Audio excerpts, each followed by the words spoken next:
Good morning. I'm Sherman Stanford, and this is Making Sense of the Chaos. As you know, we're talking about God and His world and the fall and who God is, who man is, both before and after the fall, and what's going on in the world around us, trying to explain the ideas that are shaping our culture and probably our future as well. There are several basic principles that we need to bear in mind that set the framework for the case that I'm making in these talks and in the book that I have written, out of which I'm speaking. First, God created the cosmos for His glory, not for man's. Now that's a point that a lot of people would dispute, but I think you need to bear that in mind. God is the highest being, and His glory is the highest value in the universe. Second, the jewel of creation is man. Third, although in no sense the author of evil, God ordained Adam's fall. Fourth, in Adam the entire creation fell, including all of mankind. Fifth, as a result of the fall, God pronounced a curse of enmity between the seed of the woman, all those who will ultimately spend eternity with God, and the seed of the serpent, that is, the remainder of humanity. This is known as the great antithesis. All subsequent human experience is an outworking of this enmity. And seventh, the unregenerate are without excuse. They know God, but suppress the truth in culpable self-deceit. We have been discussing fallen man, and specifically scientific naturalism, or what's called materialism, the idea that enunciated first, well, not first, but most notably in the television series Cosmos in the 1980s by Carl Sagan, that the cosmos is all that is, all that ever was, and all that ever will be. That's obviously directly contrary to the Christian position, and it's also, by the way, stealing from the Bible, where we're told that God is all that ever, all that is, all that ever was, and all that ever will be.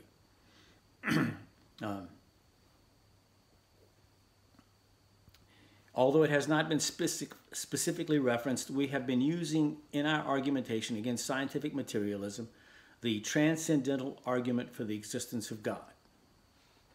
I kind of snuck that in on you without telling you about it, but now we'll talk about it. Formulated by the philosopher-theologian Cornelius Van Til, it was later explained and defended by Greg Bahnsen in his book, Van Til's Apologetic. Incidentally, I studied under Greg Bahnsen shortly before his death. I took 21 hours of coursework toward a master's degree in religious studies. When he died, I discontinued my work. He wrote, "The term transcendental should not be confused with the similar sounding word transcendent, which is an adjective for whatever goes beyond human experience. Transcendental reasoning is concerned to discover what general conditions must be fulfilled for any particular instance of knowledge to be possible. It has been central to the philosophies of secular thinkers such as Aristotle and Immanuel Kant, and it has become a matter of inquiry in contemporary analytically minded philosophy. Van Til asks what view of man, mind, truth, language, and the world is necessarily presupposed by our conception of knowledge and our methods of pursuing it. For him, the transcendental answer is supplied at the very first step of man's reasoning, not by autonomous philosophical speculation, but by transcendent revelation from God." Closed quotation. Van Til's use of the transcendental argument was always coupled with what he called a presuppositional apologetic. He said that if Christian apologists are to be consistent with their professed faith in God, they cannot approach the unbeliever on neutral terms, assuming the impartiality of the God denier in his judging of God's truth. Since the Apostle Paul says, quote, "There is none good, no, not one," end quote, Romans 3:10, and that the, quote, wrath of God is revealed from heaven against all ungodliness and unrighteousness of men, who by their unrighteousness suppress the truth. For what can be known about God is plain to them, because God has shown it to them. That's from Romans 1:18 and 19. Then there is no neutrality on the unbeliever's part. If these things are true, there can be no neutrality on the part of the unbeliever. And the Christian apologist cannot abet the unbeliever in his self-deceit without incurring guilt himself. If we treat the unbeliever as if he's neutral toward God, we are helping him to deceive himself about his own enmity toward God. Now, he is already self-deceived. Remember, that's what the Bible says. It says, for what can be known about God is plain to them, but he suppresses the truth in unrighteousness. Instead, he must remember that the fear of the Lord is the beginning of knowledge, Proverbs 1:7. And in Christ, all the treasures of wisdom and knowledge are deposited, Colossians chapter 2, verse 3. And that we are to cast down reasonings and every high thing exalted against the knowledge of God, and bring every thought captive to the obedience of Christ, 2 Corinthians 10:5. To be self-consistent thinkers, Christians must decide if they truly believe what they say they believe. Is the Bible the Word of God? Is it then true? If the answers to these questions are both yes, then it is impossible either that the unbeliever is neutral or that what he believes is true. If what the Christian believes is true, then it is impossible that the God denier's belief system, regardless of how cleverly it is packaged or argued, can be true. To approach the unbeliever from any other perspective is to abandon the ground of the Christian's own beliefs. Now, of course, in postmodernism, there's the belief that you can have your truth and I can have my truth, and that those are not necessarily the same thing. While that sounds very seductive and alluring, especially if what we really want to do is our own will and disregard the will of God, then it sounds good to say, oh, I have my truth and you have your truth. Now, I have my opinions and you have your opinions. I can be right or I can be wrong, but truth itself is singular. It's one thing. It's not one thing under one circumstance and another under another circumstance. Now, it may be true that I was 20 years old and I'm no longer 20 years old. It may be true that someone else is 20 years old now.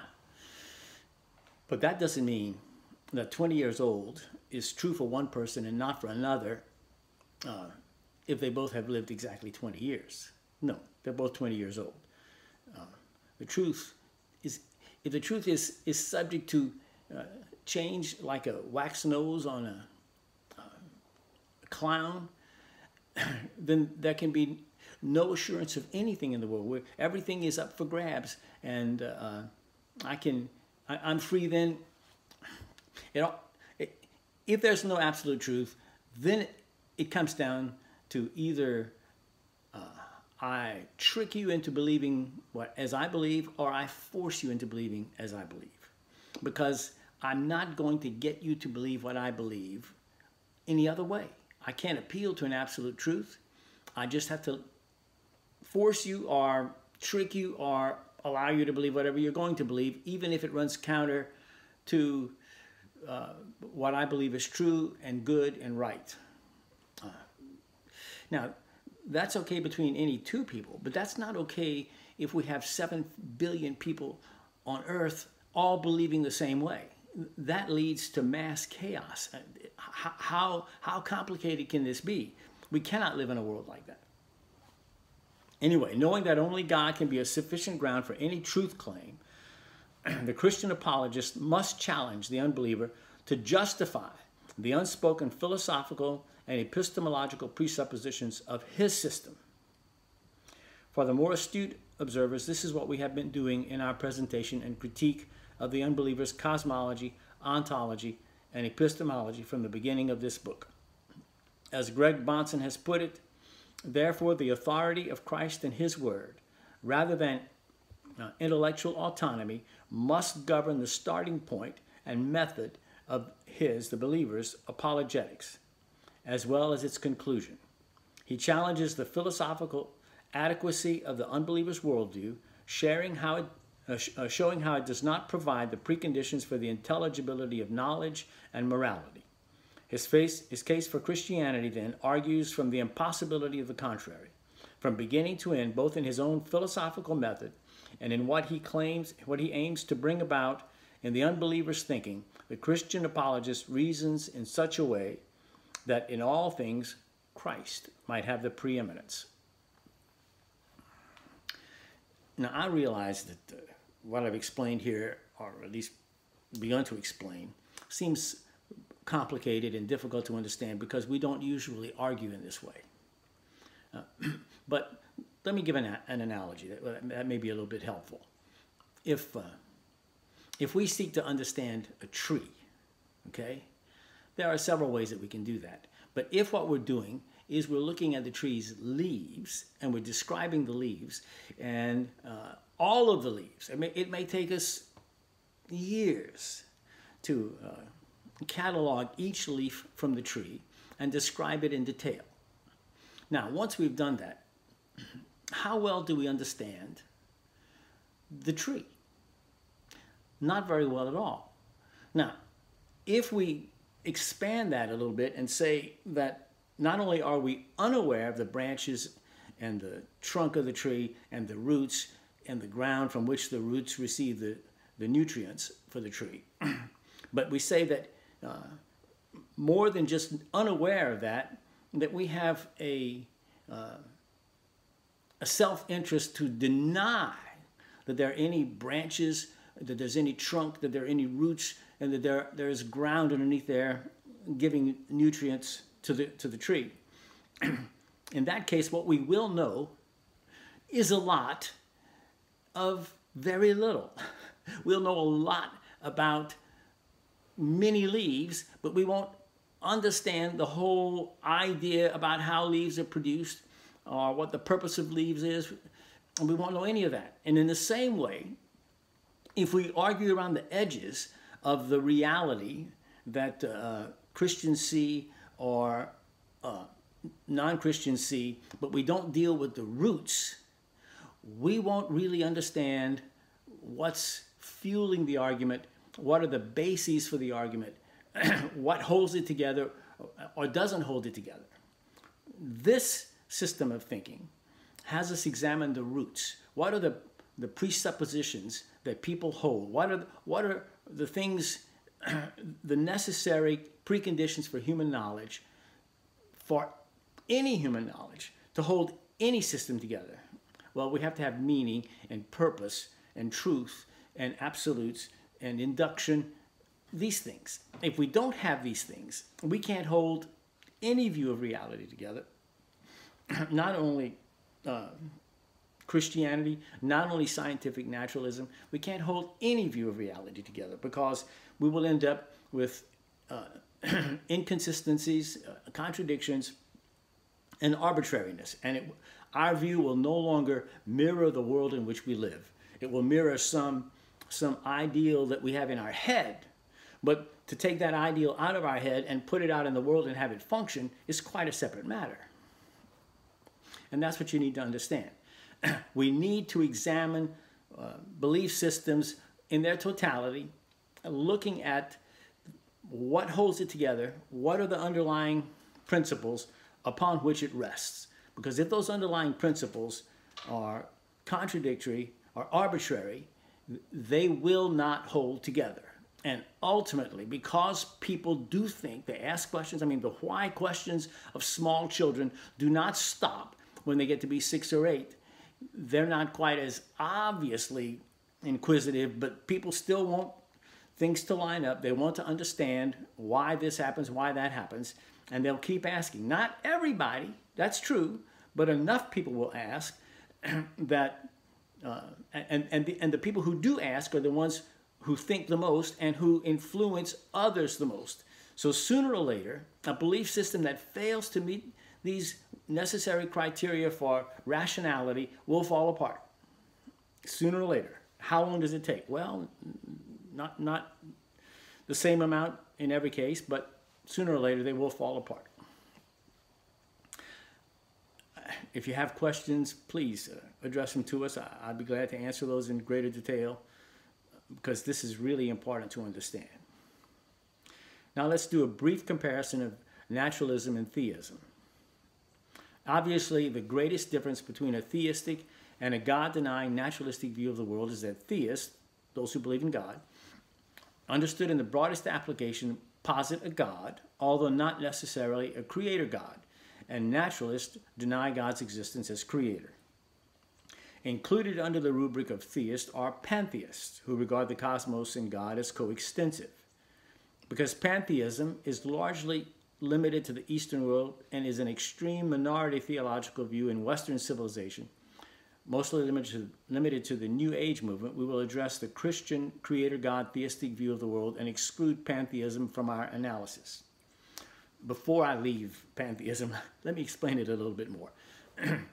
The Hindus are classic pantheists. For them, the cosmos and God are the same thing. And that's the point that you have to keep in mind. The natural, they don't limit the cosmos to the natural. They believe that, that the world is spirit and the natural inextricably bound together. Christians believe that God created the world out of nothing, and that's the distinction between them and naturalists. There are a lot, and pantheists. And there are a lot of different variations of pantheism, so we won't get into all of that. But I just want you to have some idea what pantheism is, and we won't be dealing anymore with that. But you need to understand it, at least a little bit. It's the New Age movement. That's what we see in our country. Regardless of which cosmology, ontology, and epistemology one holds, mystery is an inescapable fact. There are questions for which we can find no answers.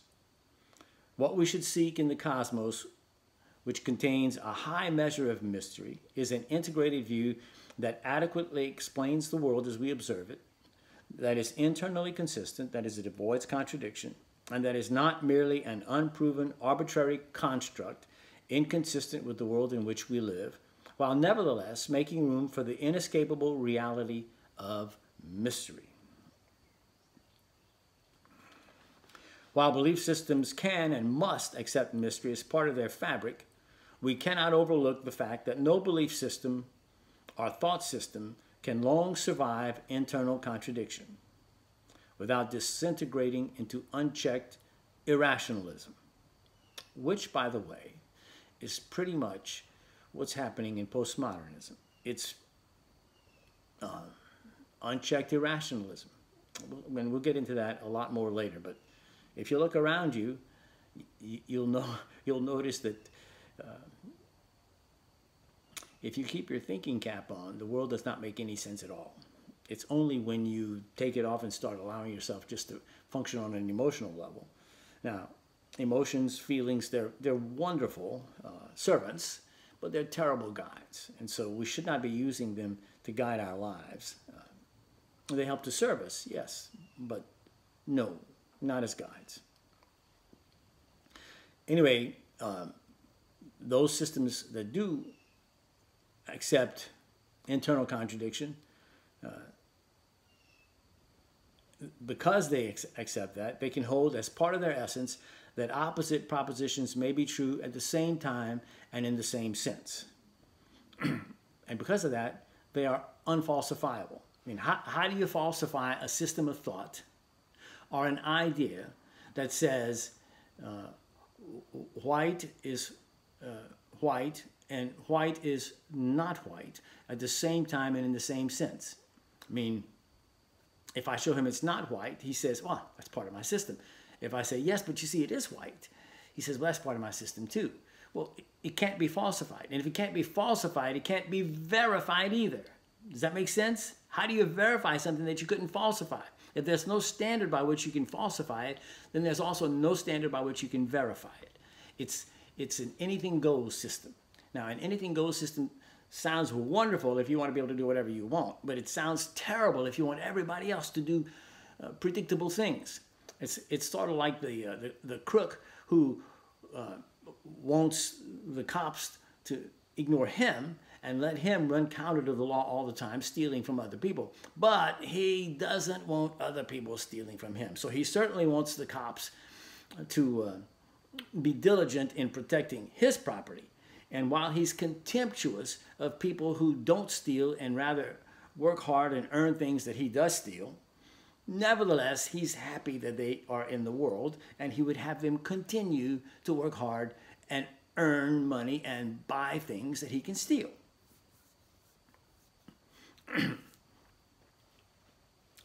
Ultimately, any belief system that has contradictions and that is thus unfalsifiable reveals itself as incoherent and irrational, and it is or should be dismissed as irrelevant by both true science and anyone wishing to think clearly. However, it is not a contradiction to say that a thing is so in one sense at a given time and not so in the same sense at another time. It may be false or it may be true yet mysterious, but it is not a contradiction. For instance, we may say that a person is young at one time and not young at another time. Okay? Same person, he's young, he's not young. We mean it in exactly the same sense, but not at the same time. That's why it's not a contradiction, and we all recognize that. It is also not a contradiction to say that a thing is both so and not so at the same time, but in different senses.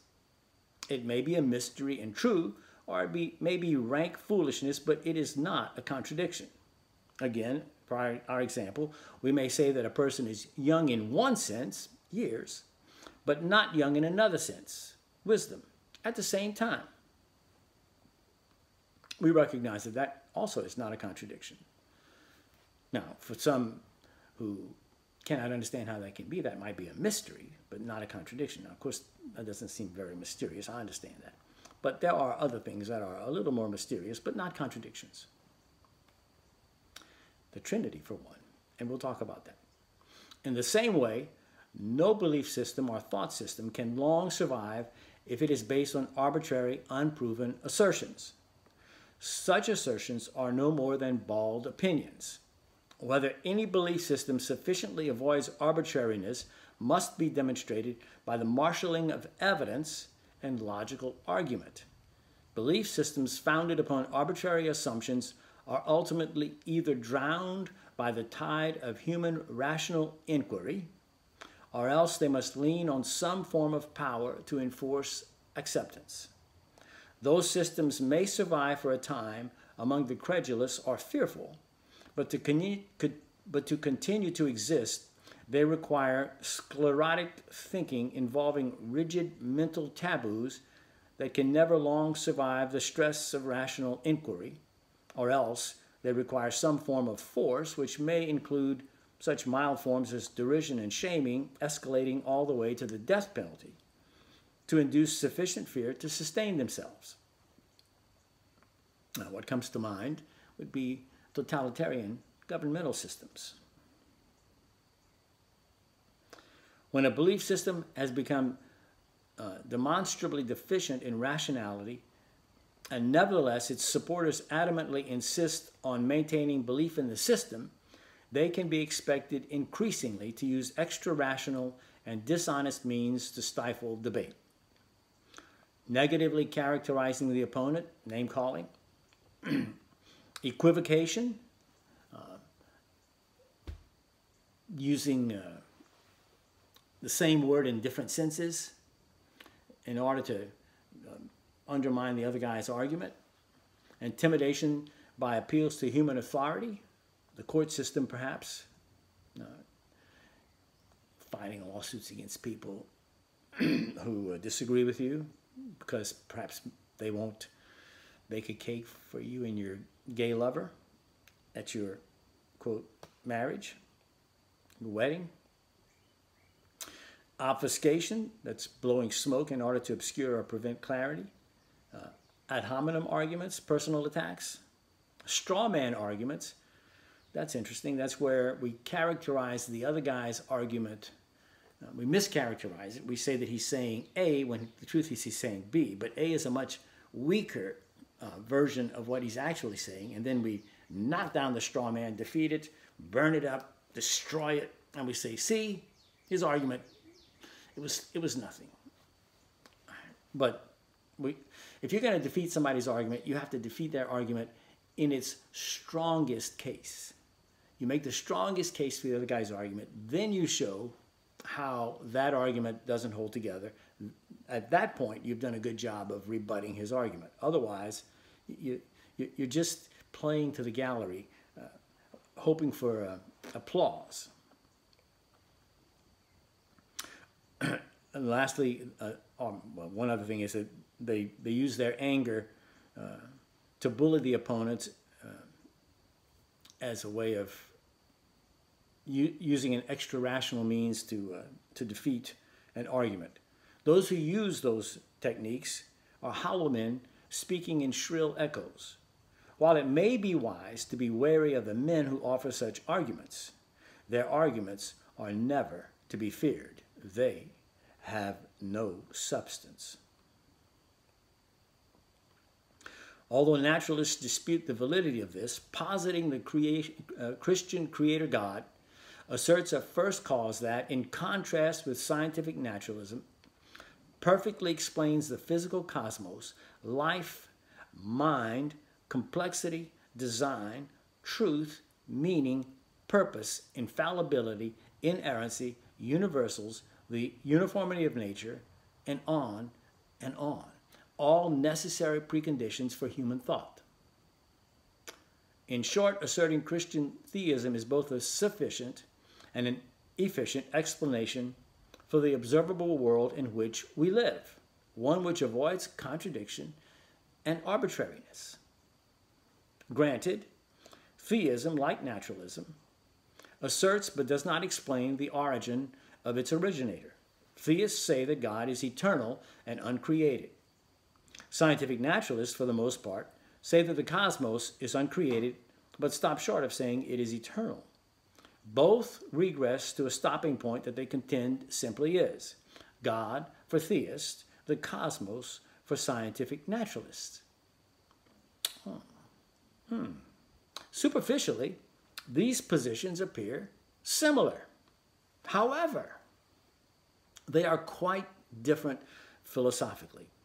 First, God, defined as supernatural, omnipotent, omniscient, and uncaused or self-existent, is a sufficient explanation for the cause of the cosmos.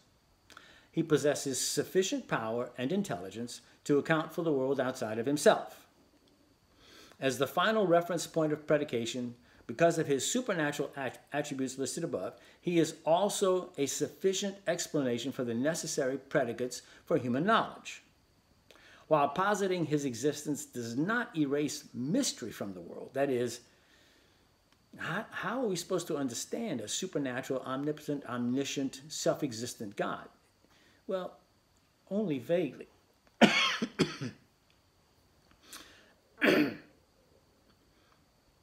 It nevertheless satisfactorily explains the world without arbitrariness and contradiction.